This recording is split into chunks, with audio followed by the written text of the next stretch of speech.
Hey, it's Alan, and I just wanted to let you know that you can now listen to the ongoing history of new music early and ad-free on Amazon Music, included with Prime.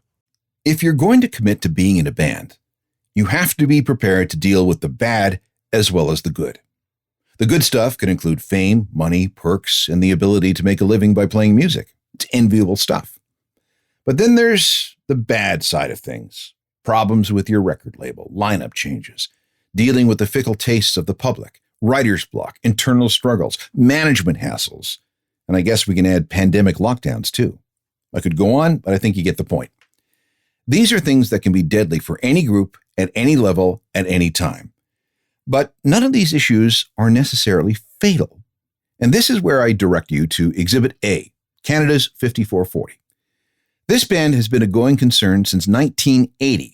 And while there have been a couple of lineup changes over the years, 3 by my count, the core of the group is still there. Here's singer Neil Osborne and guitarist Brad Merritt. Well, there's just two things that we say, or one thing I say, one thing Brad says. So I'll do my one, which is, we started out, like I said, we were on a mission. We were going to change the world. We were like revolutionaries, like the Clash and Sandinista and all that. So I was like, if I'm still doing this when I'm 30, I'm going to shoot myself. So then, hits started to come along, success. I'm still doing this when I'm 40, shoot me. And then it's like, if I'm still doing this when I'm 50, hey man, this is like amazing. And now I'm 60 and it's like, oh my God, I can't believe I get to do this. And then Brad we have a final, our 20 year out. You can. Oh, that one. Yeah. So, we do these radio interviews and, the person who's doing the interview with me is like, how much longer are you going to do this? And I kind of took umbrage at that.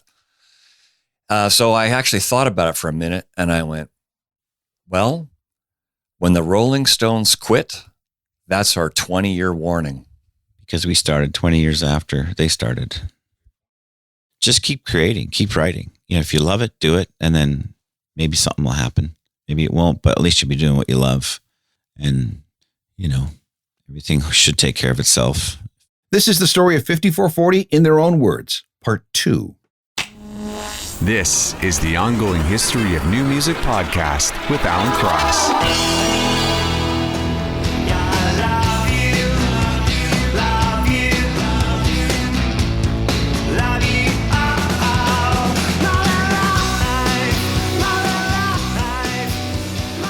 5440 and Love You All from their 1996 album Trusted by Millions, the group's third consecutive platinum record. Hello again, I'm Alan Cross, and this is the second half of a sit-down with 5440. Neil Osborne, Brad Merritt, Matt Johnson, and David Genn. I let them take care of the storytelling this time. We ended part 1 in about 1995 with the band releasing their 6th record, Smiling Buddha Cabaret. But we have to backtrack a little bit before we go forward. They had to switch labels. They were dropped by Warner, but picked up by Sony Music Canada. So let's start there. So what does one do when they lose their big American record deal and are unsure of their future? So how did you guys even hold it together? Yeah, another existential moment. Another moment where you could pack it in or decide you're going to go on.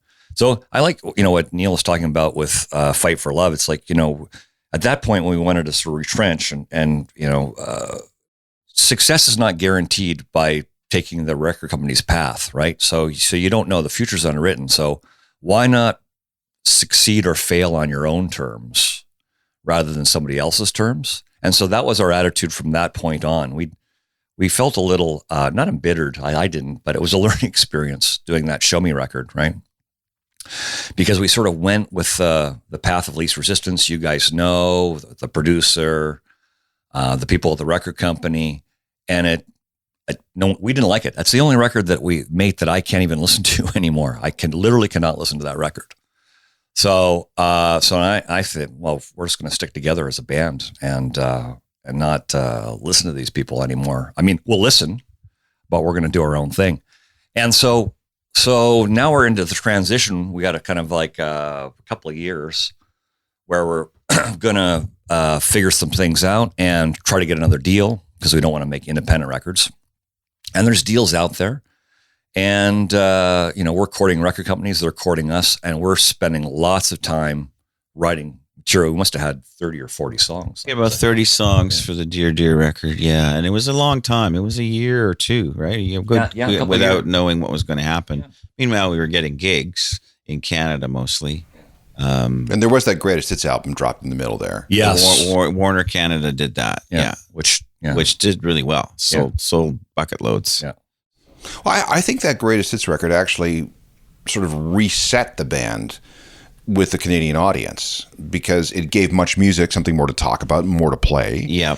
And I mean, a Greatest Hits record is mailbox cash, right? It's one of those things that you didn't have to put anything into, yet pays off. Yeah, exactly. Yeah, so that you're right. It did sort of consolidate the reputation of the band a little bit, and then Sony, started to grow as a company. We called it Celine Bucks, and Paul Berger was brought in to run the company, and he was eager to find stuff. And somebody mentioned us to him and Richard Zuckerman, who was his A&R guy, and then bada bing, bada boom, all of a sudden we're making a record for those guys. By this time, there was no American record contract. But then fate intervened in a very weird way. An American band had blown up with their first album, and they decided to cover an old 5440 song. So this would be a good time to revisit I Go Blind. Okay. Because that has to be... It's almost like the Bare Naked Ladies recording the theme for Big Bang Theory. No, I wish it was. It wasn't? So explain how this comes along. I mean, Hootie and the Blowfish was a band that nobody knew anything about, and they picked one of your songs.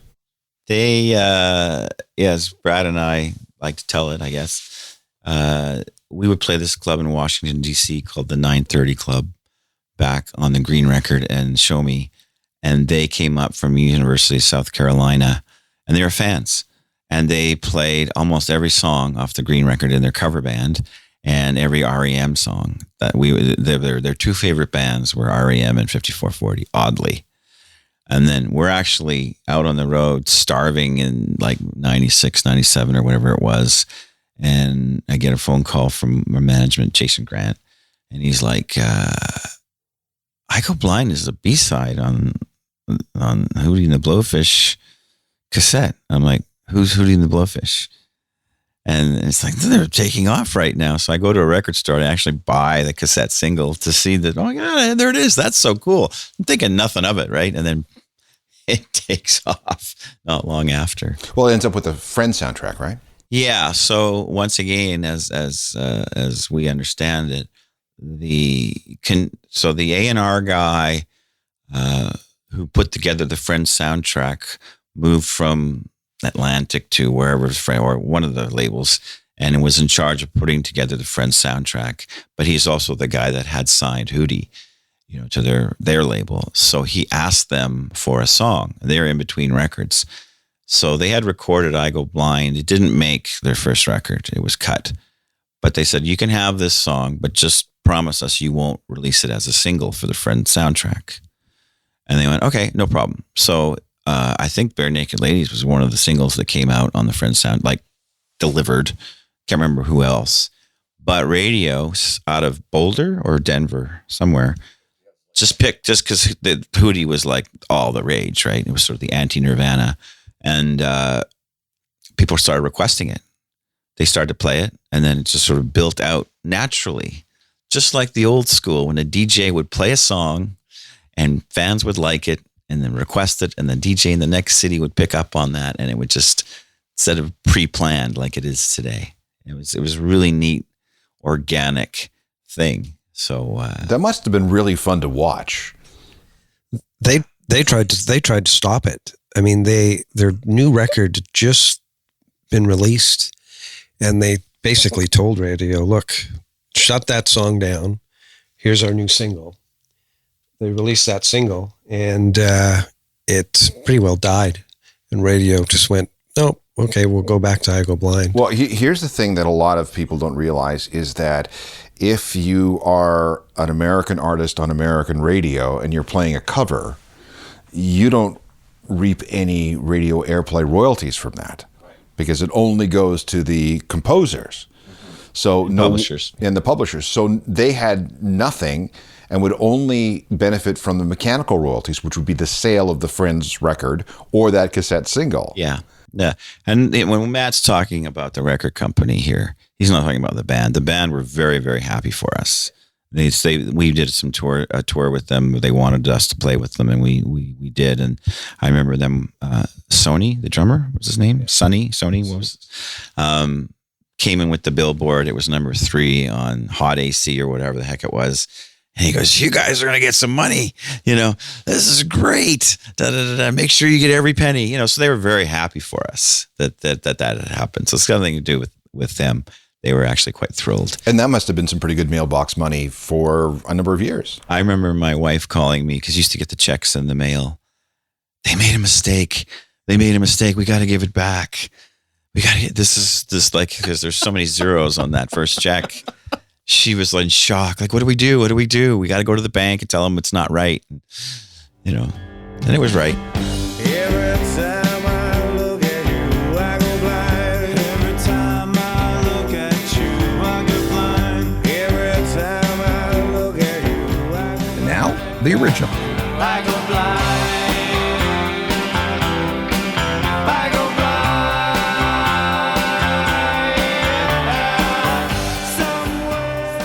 Back with more 5440 in their own words in just a sec.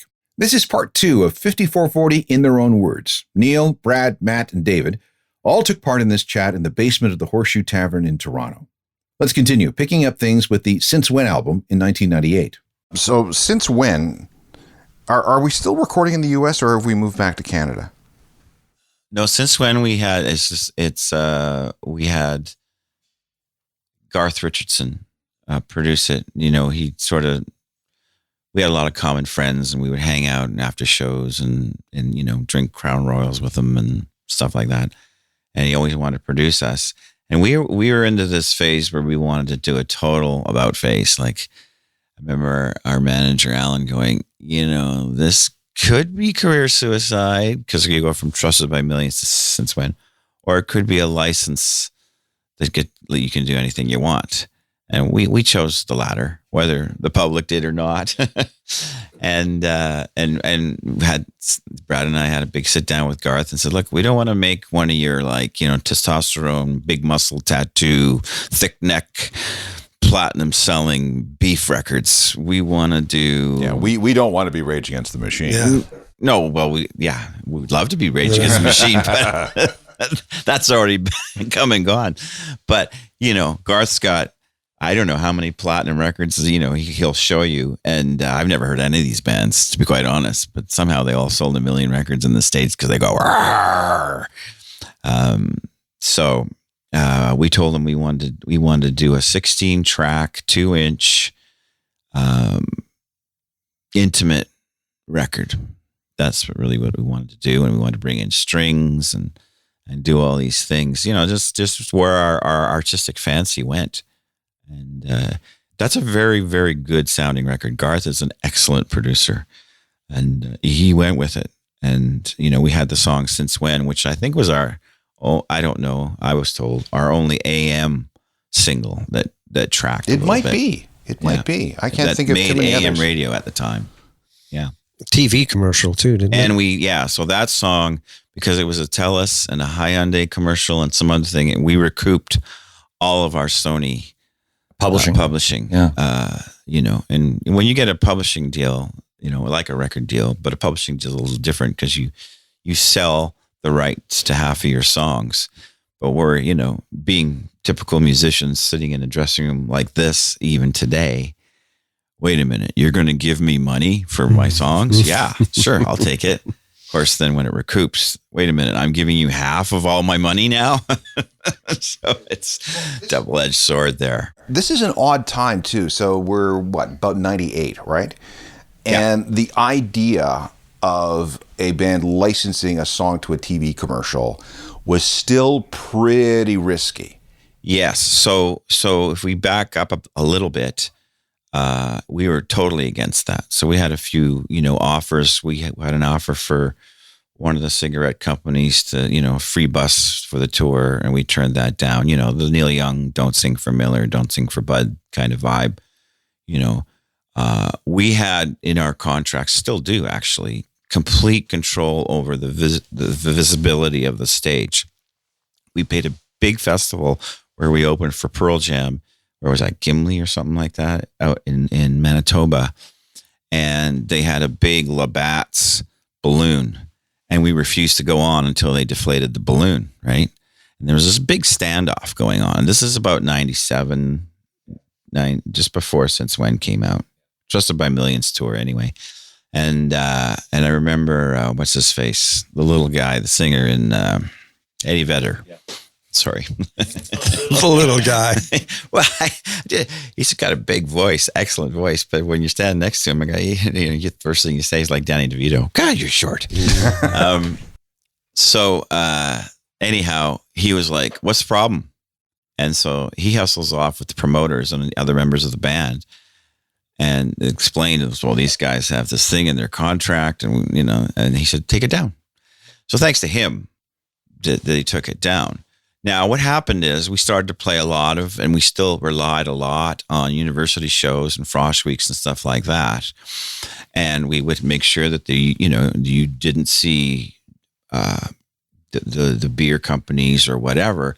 But then what happened is the front line moved, right? All of a sudden it's because you can't see when we're talking, but you're standing there thinking you're holding the line. Next thing you know, the battle is behind you somewhere, because the Molson and the cigarette companies went directly to the venues, went directly to the promoters. Or if you wanted to play at all, you had to see Molson or Bud or Labatt's or Players Light or whatever it was, or Coke. You didn't have a choice anymore. It was over. That battle, you lost the battle without even knowing it, right? It's like being one of those, Japanese guys in a cave 20 years later, like, the war's over, So all of a sudden it wasn't a stand we could take, because there was no way to do it at all. Once you play the Coca-Cola stage, and yeah. Like, that would be right. Yeah. Everybody was starting to sell naming rights. Yeah. So you were at the Molson Amphitheater. You didn't get a choice. Yeah. And they weren't paying. And then what was worse, we were getting paid because before they would pay you to put the Coca-Cola sign up, or, take this with you and put this banner up. And we refused. Other bands would do it. And that was their choice. I don't care, but we just didn't want, that just felt like a bitter pill. So what tipped you in the direction of licensing Since When? Once we signed a deal with Sony, they gave us basically money for down payments for our houses for publishing. Then they would come and say, we've got this license for, and Since When was sort of an AM hit, and more people will get to hear it and like it. And at that time, pop songs on commercials were driving. It's kind of like what TikTok is doing now. People rediscovering hit songs and stuff like that. And you just sort of had to accept, once again, that's the new reality, right? If your song's in a movie or a commercial, it's going to do you way better than you out in the club. Make you believable, love can be beautiful. Make you believable. Lay that old burden down. You gotta turn around. Be a believer. The title track of Since When, and the band's highest charting single. Moving on. We get to 2000 and we're at the casual viewing record, and there's the tipping point. You up at that point had been participating in a traditional recorded industry situation environment where you sold pieces of plastic to the public, as everybody had been doing for the last 100 years. 2000 comes. Do you remember thinking that a change is going to come, or do you think that, this is interesting, but it's never going to really affect us? I can tell you a story that sticks with me, even, that's really easy to tell and explains everything. And we had done Matt and I had mixed with Lenny. Yeah. Lenny DeRose. Thanks, Dave. Dave's here. The album out at Sony when they still had the big building, right? And and then Rick Camilleri, who was the president at that time, came in and heard, and I remember Mike Roth thought the Unbend was going to be the single, and he heard the song Casual View, and he goes, that's a single. And we kind of agreed. Matt and I thought that was happening. Fast forward a little bit, a couple days later, I had just seen that movie, Buena Vista Social Club. That I was understood was all recorded on video cameras, okay, not film cameras, and that's how they made it cheap. So I went, because when we were doing videos, once again, there was Celine bucks everywhere, pools of money. We would do these videos for $200,000, and they'd hire some student out of Mexico City who was all the hot, and he'd make us stand in a cold puddle in a warehouse, and we're like, well, what the hell is this about? This is stupid. And, that kind of thing. So I went in and said, the song Casual Viewing is taken from a line from Brad and I are huge Genesis fans from Lamb Lies Down on Broadway, Marshall McLuhan, Casual Viewing. So the theme of the song is how communication is changing the world. Kind of what you're alluding to, right? Things are changing. We're connecting more. Internet's happening, all this sort of stuff. And so I've seen Buena Vista Social Club, and I don't want to have the latest, greatest 25-year-old director that everybody's raving about in Toronto that's going to spend money for something stupid. I said, and I go into his office, and before I do my pitch, which was to basically, let's take a skeleton crew, some high-end Sony digital cameras, and go around the world to show how the world's connected. So we went to Casablanca, Bangkok, Essaouira in Morocco, and we did that video. But Rick also said, I remember he's throwing a Nerf basketball, before I do the request, and he grants the request, to basically let us go around the world in 3 weeks, business class, filming a video. And he goes, it's over, Neil. It's all over. And I'm like, what are you talking about? We're giving away masters. CDs is giving away masters. And then Napster and all that started to happen. He goes, I'm looking for my exit plan. He's throwing this Nerf ball. What do you want? I said, well, here's my idea. And he goes, yeah, great idea. Do it. You know what I mean? And I'm going, walk out of there. I think that was good because we do get to go around the world to make a video, but he did say it's all over. So I'm not sure what that means. Comforting words from the record company president. Yeah. But it's true. Your CD was the quality at that time wasn't as good as it is today, but you're giving away masters where, you could, through the internet, send copies, right? Come on, get up. I want to take you away from all of this and what has got you lost and feeling down. You just get it. Let's take a bit of a break before we pick things up with 5440 in the digital age. After a couple of decades working in the traditional recorded music business, 5440, along with thousands of other bands, had to adapt to the new realities of the digital world. Here's what they did. So now we enter a period of time where, well, how would you describe the 2000s for you? Foggy? Well, I remember having another existential conversation with This is Neil. number 3 in case anybody's counting. Yeah. So, and this is because all the stuff's happening where we're seeing all of our friends being escorted out of record companies with, boxes of files and their stapler and whatever else. And you could see the whole music business changing and you didn't understand what's coming next. And we were over here at Nathan Phillips Square and we sat down just in front of City Hall here in Toronto. And it's like, because that was another point where we could say, yeah, well, we could just pack it in now and find something else to do. Or how are we going to sort of move forward? And what we determined between the two of us is we were actually in a pretty good place because we had, this body of work which came up through the old system. And so we could actually still go and do things on that. And then we'll sort of figure out how this whole digital world works and how it applies to us in the future as we go. So we had this sort of transition period where we were figuring things out. What sort of ownership did you have over your music? So we had all of our publishing from before Sony. So we owned all that. We had masters maybe we had given away our masters to I can't remember, but anyway. And then we'd given away, everyone else had the masters that count, and the publishing, all the Sony publishing was owned by, all the songs we recorded with Sony. They published. I don't know. They own the masters, and they own half the publishing. We got paid handsomely. In 2003, 5440 was back to being an indie band after 20 years. The first record under those new conditions was called Goodbye Flatland, and from that album is Take Me Out. Take me out of this life. Take me out of this home. Take me out tonight. Take Me Out from the 2003 5440 album Goodbye Flatland. And since that record, everything the band has released has been on an indie label. That was followed by Yes to Everything in 2005, which came out on True North Records. True North also released Northern Soul in 2008. So after Northern Soul, things start to, the output starts to go down. So it's not an album every 2 years anymore. There's Lost in the City, and there was the big gap to Keep on Walking. What was the thinking behind this? There was something in between there. Yeah, there was the live unplugged record. There was Northern Soul too.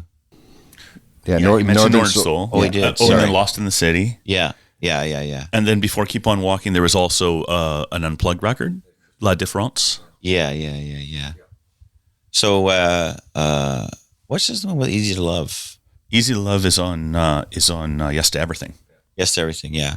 So that was the last sort of FM radio top 10 we had in Canada. That was a Dave riff, by the way. And then, so we noticed things were changing.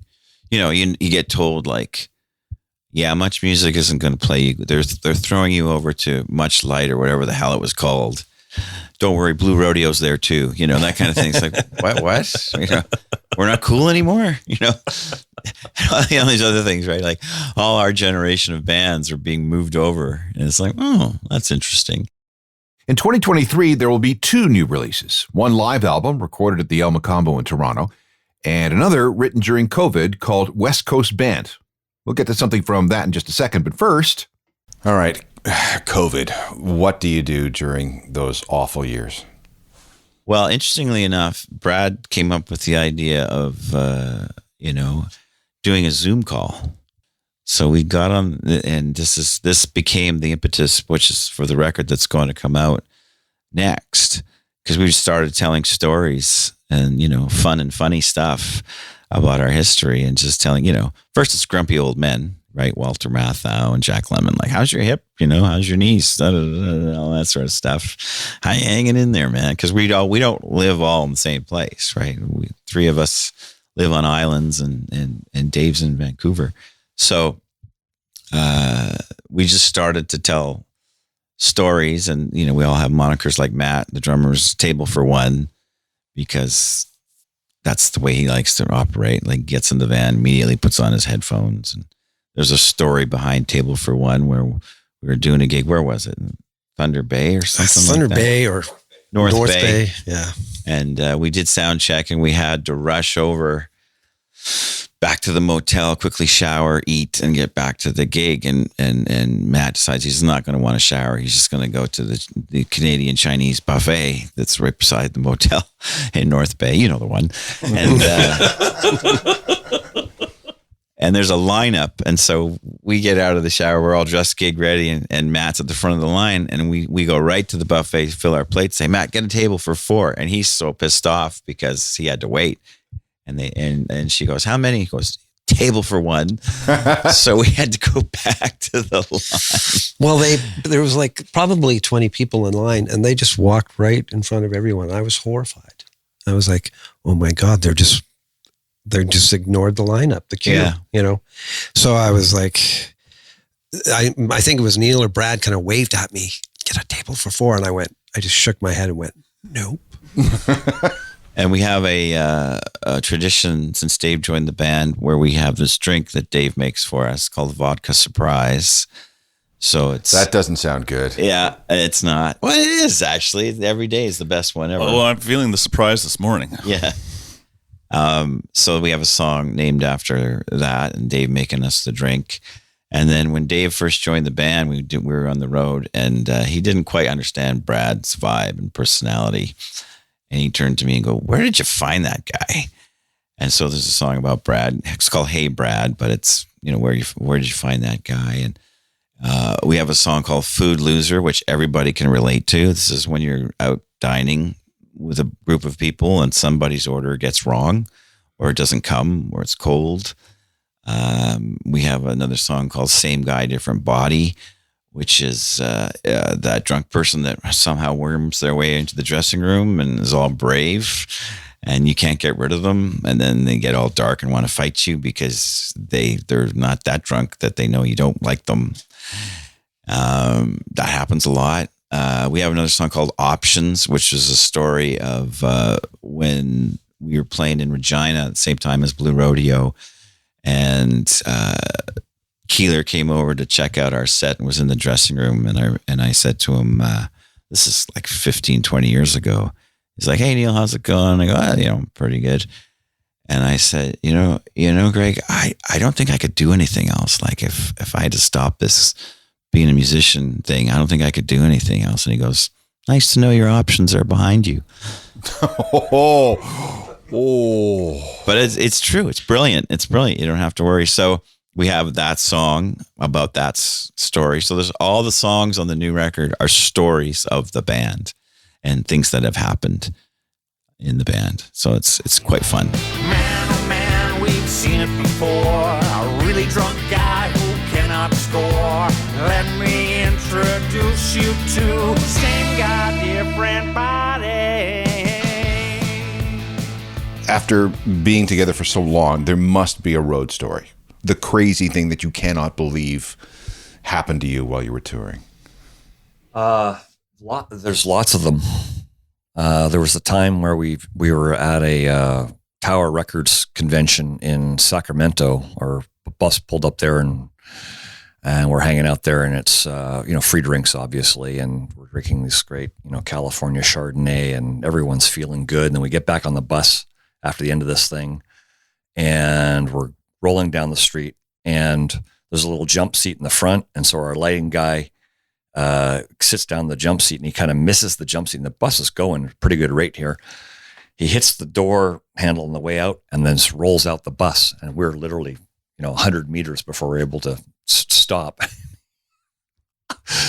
So that was it wasn't funny at the moment, but when he rolled around and got up and said, "I'm okay," it was pretty funny. Yeah. I mean, highlights of the band was, without getting too long, but just quickly, maybe another time we can get into it, would be our trip to Moscow.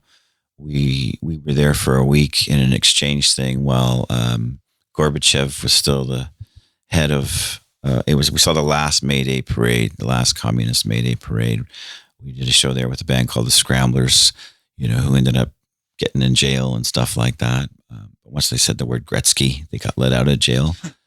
Hanging out with Ronnie Wood for a night was legendary, even at his age. Meeting Dolly Parton and Emmylou Harris and Linda Ronstadt. Yeah. That was thrilling.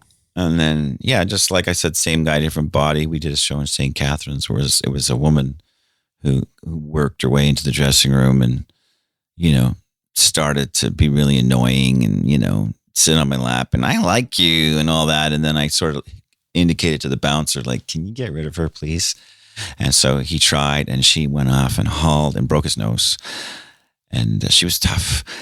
So it took 3 bouncers to get her out. That was memorable for me anyways. Like, holy shit. One more comment from 5440. Well, there does come a time, when somebody makes a choice for you. Are you new alternative modern rock, or are you classic rock? Yeah. Are you adult hits? Yeah. Yeah. So one of the greatest experiences was just before COVID in the summer, where we played 2 different festivals one on I think a Saturday or Sunday or Friday and a Saturday. So when we were a new band in a classic rock. We played with Boston and REO Speedwagon. So we finally graduated to classic rock, right? And then the next day we were sort of in the middle slot with Winter Sleep and all these, I don't even know the names of these bands, the super cool bands. And I was like, that is great. We're in both camps. This is the best day ever. Best weekend ever. Friday we were the youngest band on the bill, and Saturday we were the oldest band on the bill. Yeah. So. Thanks again to Neil, Brad, Matt, and Dave from 5440 for carving out some time to tell their story. And thanks to Alan Moy from their management team for helping arrange things. There's a lot more of that interview that we didn't have time for in these two radio shows, but the good news is that the podcast versions include pretty much the entire conversation from the Horseshoe. Get them wherever you download podcasts. Plus, you'll find more from the In Their Own Words series, along with hundreds of others ongoing history episodes. Please binge. My website is a journalofmusicalthings.com. Get the free daily newsletter. And if you want to reach me directly, use alan@alancross.ca. Technical productions by Rob Johnston. I'm Alan Cross. You've been listening to the Ongoing History of New Music podcast with Alan Cross. Subscribe to the podcast through iTunes, Google Play, Stitcher, Spotify, and everywhere you find your favorite podcasts.